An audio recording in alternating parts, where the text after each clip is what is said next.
Roschier is a powerhouse on the Nordic legal market.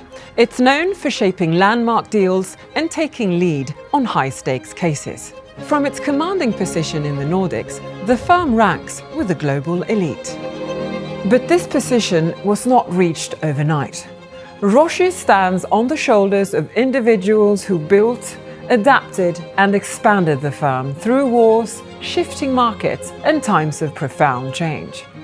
This is the story of how it all began.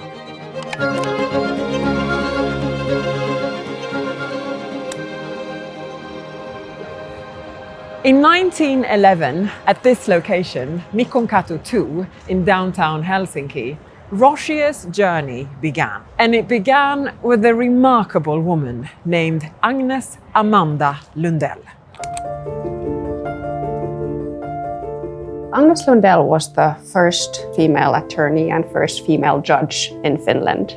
Well, I think she was definitely a pioneer. Yeah, she was born in 1878 and died 1936. Established her own law firm in 1911. She was a very, so to say, brave and straightforward woman. Agnes was not only brave, she was also determined. To be able to open her firm that would later become Roschier, Agnes had to overcome a number of challenges. Well, several challenges. First of all, she was banned from going to law school in the beginning, so she had to apply for a permission to be able to do that. But also to practice law as an attorney, it was impossible during the early days. She had to start as a secretary in the Senate.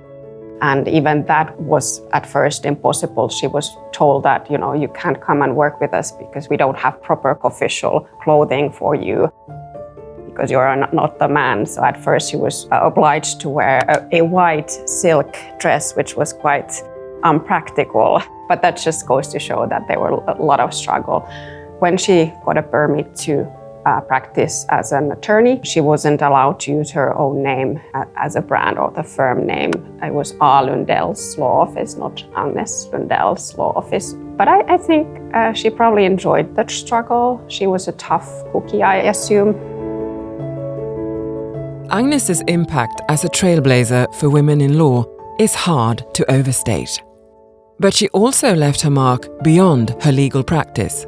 For example, by helping pave the way for the Marriage Act of 1930, which freed married women from the legal guardianship of their husbands. With that reform, women gained true legal autonomy.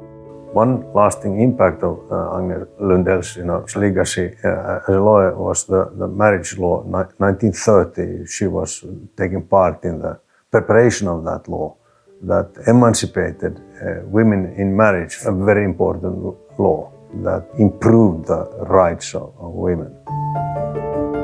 For constantly challenging the status quo, Agnes faced obstacles and ridicule, even being caricatured in newspapers. Yet, she never wavered.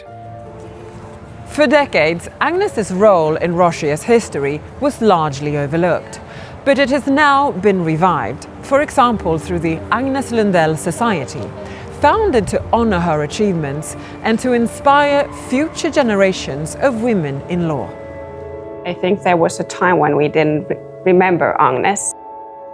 A few years ago, we decided to go back in history and learn more about her and also remember her legacy, her pioneering work, and think about ways of how we can pave the way for future generations.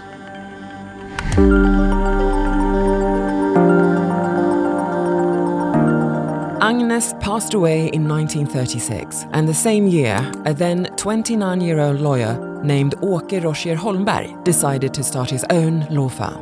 Later the same year, he acquired Agnes's firm.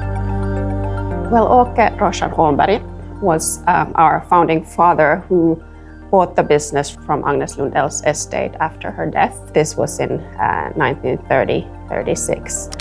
Åke was born in 1906 in Helsinki. His childhood was modest, growing up with his mother, Ainiki Roschier, who worked as a librarian and raised him alone as a single parent. Åke had to borrow money from his future father-in-law to go to law school. and was later in life known as a particularly hardworking and determined person who colleagues described as exceptionally civilized and charismatic.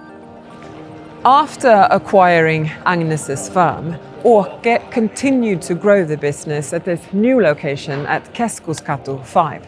And in 1938, he was able to employ his first associate. However, just as Åke's firm was finding its stride, Europe was sliding into war.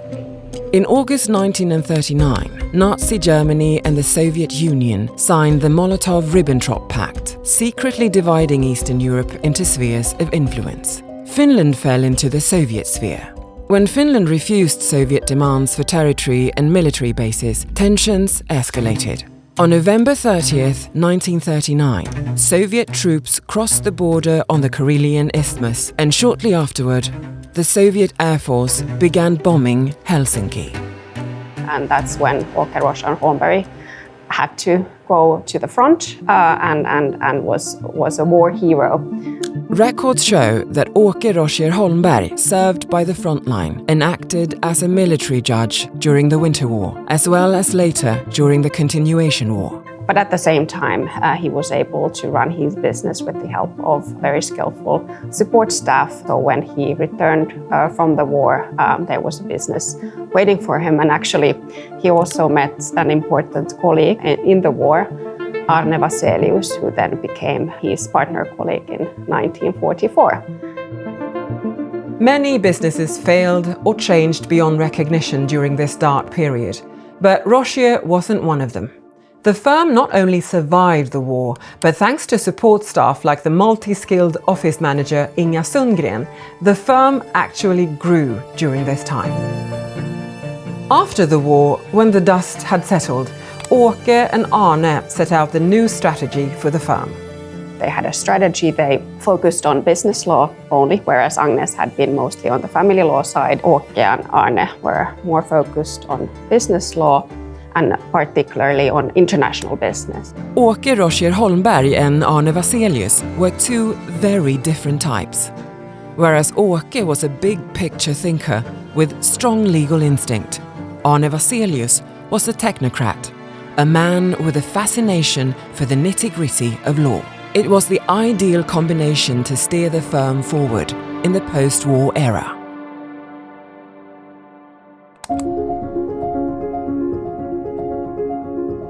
Agnes's pioneering spirit, combined with Åke and Arne's wartime resilience and early focus on international business law, laid the foundation for the values Roschier carries to this day.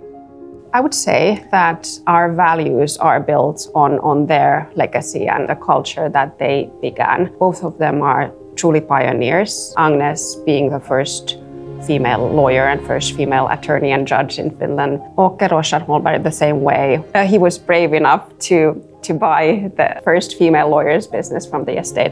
That's quite awesome. He was forced to go to war, and even during that time was able to continue with the business and expand and grow it. Both Åke and Agnes had strong integrity and ethical values. Agnes helped the society back in the day, for example, by contributing to the drafting of the new Marriages Act. She was a businesswoman, but alongside of that work, she was contributing to the society. And similarly, Åke was giving back to the society when he served as the president of the Finnish Bar Association. From Agnes's persistence 125 years ago to Åke's ambition a generation later, Roschier was built on a pioneering spirit and strong values. It's this spirit that will carry Roschier forward into the future.